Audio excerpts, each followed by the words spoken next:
11:30 बजे थे। रोहित बहुत तेजी से अपनी कार को चलाता हुआ आगे बढ़ा जा रहा था। बारिश और आंधी इतनी तेज थी कि बस गाड़ी का बोनेट ही दिख पाए ठीक से, वही बहुत था। लेकिन रोहित को कौन समझाता। एक बम्पर सड़क पर क्रॉस करते ही कुछ शायद इतनी स्पीड में कार के चलते हुए बम्पर पर गुजरने से ढीला हो गया था, जिसकी वजह से खटर पटर लगी हुई थी। रोहित ने सोचा कि जरा सा ही और जाना है, तकरीबन 10 किलोमीटर ही था। तो ज्यादा परेशान न होकर उसने गाड़ी की रफ्तार वैसे ही बनाए रखी और कार चलाता रहा कि जब अचानक गाड़ी का बॉनेट एकदम अचानक एक झटके से खुला और खुलकर इतनी तेज विंडशील्ड से टकराया कि पूरा कांच छोटे छोटे टुकड़ों में बिखरकर कार के सामने की सीट पर फैल गया। थोड़े बहुत कांच के टुकड़े आकर रोहित के भी धंस गए और आखिरकार गाड़ी डिसबैलेंस होकर के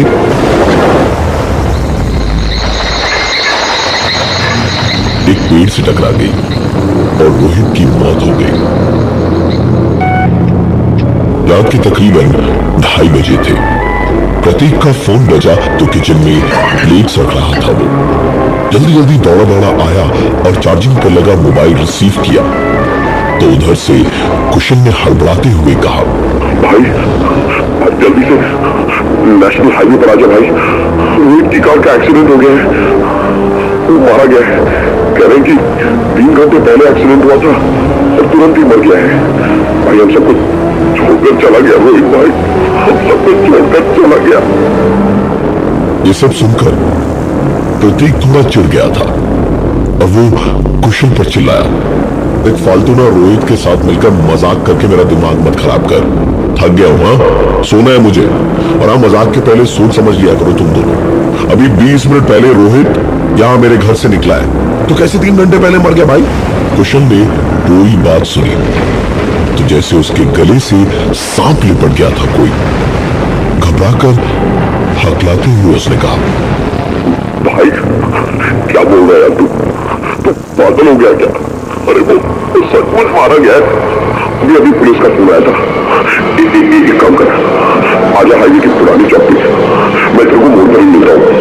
हम दोनों साथ में चलते हैं। प्रतीक ने भी तुरंत काम धाम छोड़ छाड़कर वहां पहले जाना बेहतर समझा। क्या पता सचमुच कुछ हुआ हो, लेकिन कैसे? क्योंकि अभी 20 मिनट पहले तक तो रोहित यही घर पे ही बैठा था।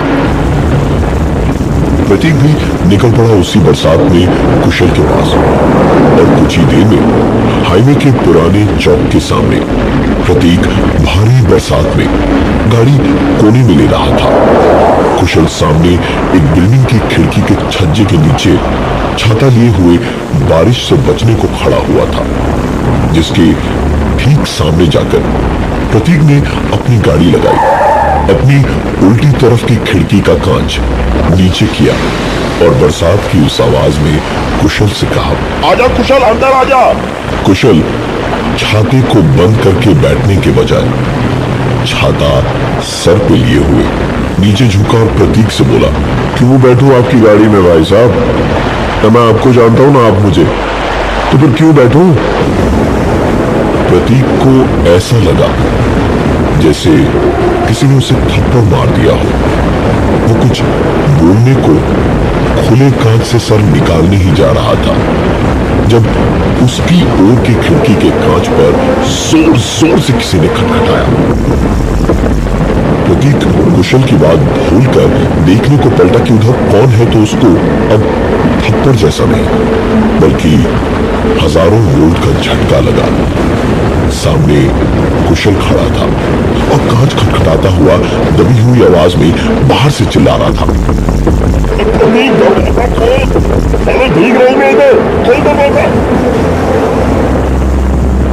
प्रतीक तो सन्न रह गया था ये देखकर।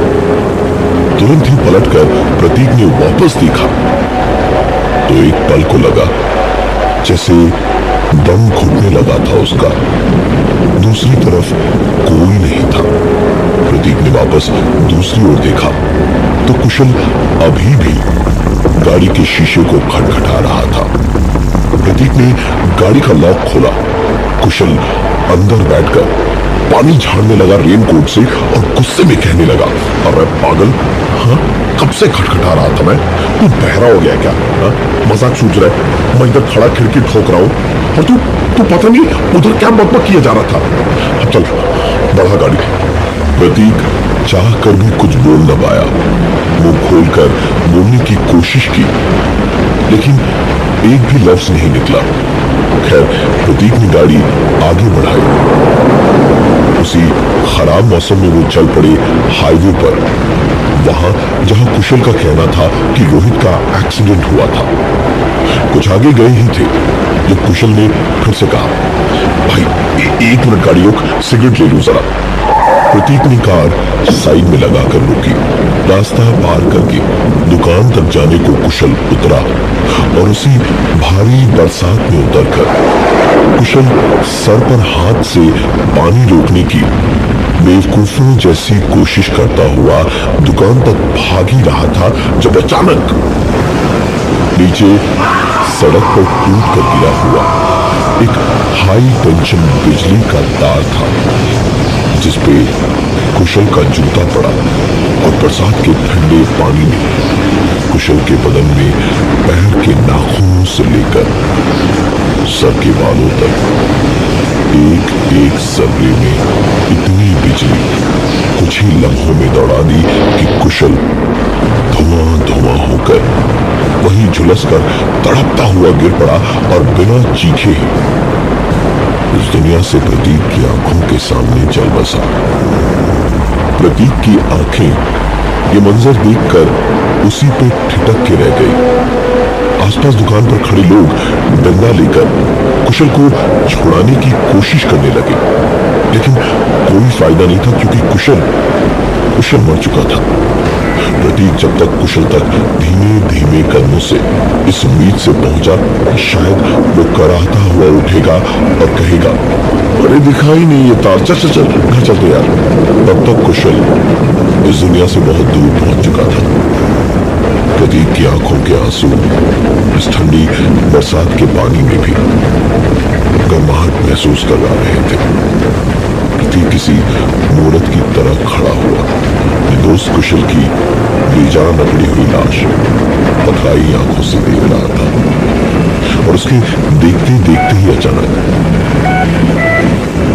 प्रतीक ने जेब से फोन निकाला और स्क्रीन पर नंबर देखा तो एक बिजली का झटका उसे अब लगा क्योंकि फोन करने वाला कोई और नहीं रोहित था जिसकी मौत की खबर पाकर प्रतीक और कुशल निकले थे और रास्ते में कुशल मारा गया। रोहित के नंबर से बजता फोन देखकर प्रतीक के होश ही उड़ गए। उसी ठंडी बारिश में उसे आंसुओं के साथ पसीने की बूंदों की गर्माहट भी महसूस हो रही थी। उसने घबराते हुए फोन उठाया और हाकलाकर कहा, हेलो। तो उधर से आवाज आई, अरे प्रतीक तो कहाँ है? शायद अपना वॉलेट तो तेरी गाड़ी में भूल गया हूँ यार मैं। प्रतीक ने गाड़ी में झांका तो देखा वॉलेट पिछली सीट पर पड़ा था। उसने कहा, लेकिन कुशल ने तो कहा था कि तू एक्सीडेंट में मारा गया, तू जिंदा है। भाई ये हो क्या रहा है मेरे साथ? अपनी ही मौत की खबर सुनकर कोई भी सकते में आ जाएगा। रोहित जरा घबराते हुए बोला, भाई तू पागल हो गया क्या? क्या क्या बकवास क्या कर रहा है भाई? जिंदा नहीं तो क्या मेरा बहुत तुझे फोन कर रहा है और मर गया तो वॉलेट लेकर क्या करूंगा मैं? तू है कहां पर? प्रतीक जैसे अभी तो किसी बर्फ की सिल्ली जैसा जमा हुआ था और अब अचानक पिघल गया। प्रतीक ने रोते रोते रोहित को पूरी बात बताया कि इस वक्त कुशल की लाश उसके सामने पड़ी थी। रोहित ने तुरंत कहा, प्रतीक अगर तू मजाक कर रहा है ना तो मैं तेरी टांगे तोड़ दूंगा। मैं आ रहा हूं, तू वहीं पर रुकना और टेंशन मत ले, मैं अभी तुरंत आ रहा हूं। ये इंडिया की सड़कें भी ना यार, एक बम्पर आया नहीं कि बस गाड़ी पूरी बजने लगती है। तू टेंशन मत ले प्रतीक, मैं अभी अभी तुरंत आ रहा हूं। इतना ही कह पाया था रोहित कि जब गाड़ी का बॉनेट अपने आप अचानक खुल गया और सामने का शीशा चकनाचूर होकर ऐसा बिखरा कि गाड़ी सीधे सामने पेड़ से जा टकराई।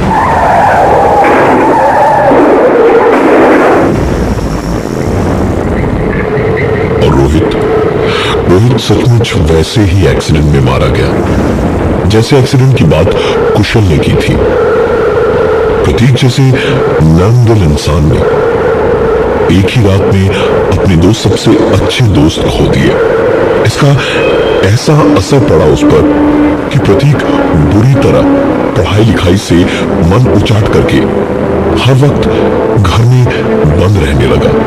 घर से दूर होने की वजह से यहां रहने वाले रिश्तेदारों ने एक साइकियाट्रिस्ट से बात की। रिया नाम की साइकियाट्रिस्ट ने प्रतीक के बारे में पूरी बात को अच्छी तरह से समझा और ठीक वक्त पे हफ्ते में 3 दिन जाकर प्रतीक को देखने लगी। प्रतीक की हालत सुधरने में तकरीबन 4 महीने का समय लगा, लेकिन इस दौरान दोनों में प्यार भी हो गया। प्रतीक बहुत तेजी से ठीक होने लगा, बेहतर होने लगा और कुछ ही वक्त में वो बिल्कुल ठीक था। आज प्रतीक को अपनी नौकरी का ऑफर लेटर मिला था। उसने सोचा कि आज ही रिया को डिनर डेट पर ले जाएगा और अपनी दिल की बात कह के उसे शादी के लिए पूछेगा। प्रतीक तय किए हुए 5 स्टार रेस्टोरेंट के पास पहुंचा तो दूर से देखा एक बेहद खूबसूरत लाल लंबी गाउन जैसी ड्रेस में रिया उसकी ओर पीठ किए हुए खड़ी, शायद मेन्यू कार्ड देख रही थी। प्रतीक ने अपनी टाई ठीक की और रिया के पास गया और उसके कंधे पर हाथ रखा। रिया पलटी और प्रतीक के मुंह से निकला, आई एम सो सॉरी, मुझे लगा मेरी फियांसे बैठी है, मुझे माफ कर दीजिएगा। उस लड़की ने भी पलटकर बस मुस्कुरा दिया। प्रतीक ने शुक्र मनाया कि उसे जलील नहीं होना पड़ा इतने लोगों के बीच, और फिर सेकंड फ्लोर पे बने इस रेस्टोरेंट के कांच के दरवाजे पर खड़े होकर नीचे सीढ़ियों पर नजर डाली तो प्रतीक बस देखता ही रह गया। बेहद खूबसूरत लग रही थी रिया, सचमुच वैसा ही लाल रंग का लंबा गाउन जैसा ड्रेस पहने हुए सीढ़ियां चढ़ती हुई प्रतीक को देखकर मुस्कुरा रही थी, शर्मा रही थी। प्रतीक ने भी सोचा कि क्या इत्तेफाक है। मुस्कुराता हुआ वापस एक बार उस लड़की की ओर पलटा जिसे पहले रिया समझ बैठा था तो देखा कि वो सीट खाली पड़ी थी और वो रिया जैसे दिखने वाली लड़की कहीं भी नहीं थी। प्रतीक उस लड़की को ढूंढ ही रहा था जब अचानक उसकी पीठ पीछे सीढ़ियों पर से एक चीख गूंजी। प्रतीक की आंखों के सामने रिया का पांव फिसला और वो सीढ़ियों पर उल्टी होकर सर के बल गिरी, जिससे उसकी गर्दन और सर की हड्डियां टूट गईं और लगभग तुरंत ही उसकी मौत भी हुई। प्रतीक एक बार फिर मौत के आगे जिंदगी को हारता हुआ देख रहा था। वो चाहकर भी कुछ नहीं कर सकता था, न वो चीख पाया न वो कुछ भी कह पाया। बस एक बार फिर से आंसुओं की गर्माहट अपने चेहरे पर महसूस हो रही थी उसे। बिल्कुल वैसा ही हाल था उसका इस वक्त जैसा कॉलेज में 7 महीने पहले उत्तम और गौतम का हुआ था। दोनों युवा भाई थे, दोनों पढ़ने लिखने में तो तेज थे ही, शरारती भी बहुत थे। कभी दोनों अकेले नहीं होते थे। हर युवा भाई बहनों में जरा सा कुछ न कुछ फर्क जरूर होता है, लेकिन इन दोनों में कौन उत्तम है और कौन गौतम ये पहचानने में कभी कभी इनके माँ बाप भी धोखा खा जाते थे। एक दफे किसी बात पर दोनों भाइयों और रोहित, प्रतीक और कुशल में झगड़ा हो गया तो ये तीनों जानते ही थे कि एक साथ इन दोनों भाइयों से पार पाना मुश्किल है। तीनों ने उत्तम को एक रात घेरा और हाईवे पर एक ट्रक के सामने धक्का मार दिया। गौतम अपने आप अकेला पड़ गया। अपने भाई की मौत का सुनकर वो सहम गया और तीनों ने उसे भी नहीं छोड़ा। पानी की टैंक में उसे बंद कर दिया था, लेकिन भूल गए थे कि ठीक रात के 3 बजे पंप चला के टैंक में पानी भरा जाता है। कभी ऐसी हमानियत का सोचा नहीं था किसी ने। उसी हाईवे पर उस सुबह रोहित जैसे किसी को कुशल ने देखा था तो रोहित मारा गया। फिर कुशल जैसे ही किसी को प्रतीक ने देखा और कुशल मारा गया। फिर रिया जैसी दिखने वाली लड़की प्रतीक ने देखी तो रिया भी मारी गई। प्रतीक के लिए अब यहां इस शहर में रहना या रुक पाना मुश्किल ही नहीं नामुमकिन था। उसने ट्रांसफर उसी शहर में लिया जहां उसका घर था। माँ बाप थे और सामान वगैरह लेकर अगली ही सुबह ट्रेन पकड़ ली उसने। 22 घंटे लगने थे घर पहुंचने में। पूरे वक्त सफर में घबराहट और डर के मारे प्रतीक का हाल इतना खराब था कि ना कुछ खाया ना पिया। आंखों में पूरी रात तो काट दी, लेकिन सुबह सुबह नींद आ ही गई। सोचा कि चलो जान बची। इतनी दूरी में अब कोई कैसे उसका नुकसान करेगा, और करना होता तो अभी तक तो नुकसान हो ही जाता। सब तो मर ही गए थे। वो इसलिए बच गया क्योंकि उसकी जिंदगी अभी और भी आगे लिखी थी। प्रतीक उठकर सीधे वॉश बेसिन की ओर चल पड़ा कि कम से कम मुंह तो धो ले। बेसिन पे पहुंचा तो एक आदमी वहां पर पहले से मुंह धो रहा था। प्रतीक ने सोचा मुंह ही धो रहा है, 2 मिनट में हट जाएगा, लेकिन वो आदमी मुंह धो ही जा रहा था। आखिरकार प्रतीक ने खींच कर कहा, अरे अब क्या नहाकर हटेंगे आप? इतना सुनकर वो आदमी उठकर सीधा खड़ा हुआ और बेसिन के सामने लगे शीशे में मुस्कुराता हुआ प्रतीक को देखते हुए बोला, आराम से मुंह तो धो लेने दीजिए भाई साहब, क्या पता ट्रेन से जिंदा उतरूंगा या मुर्दा।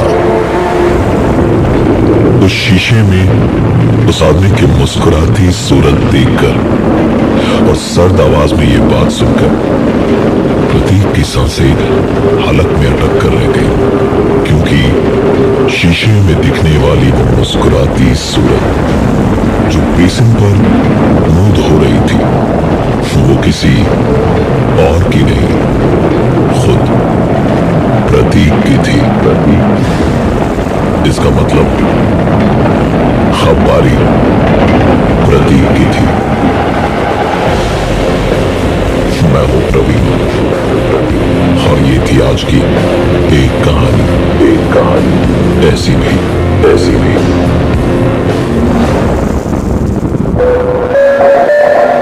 93.5 रेड एफएम पे न्यूयॉर्क रेडियो फेस्टिवल 2015 का best innovation and best narration category में अवार्डेड शो एक कहानी ऐसी भी सीजन 3 प्रवीण के साथ।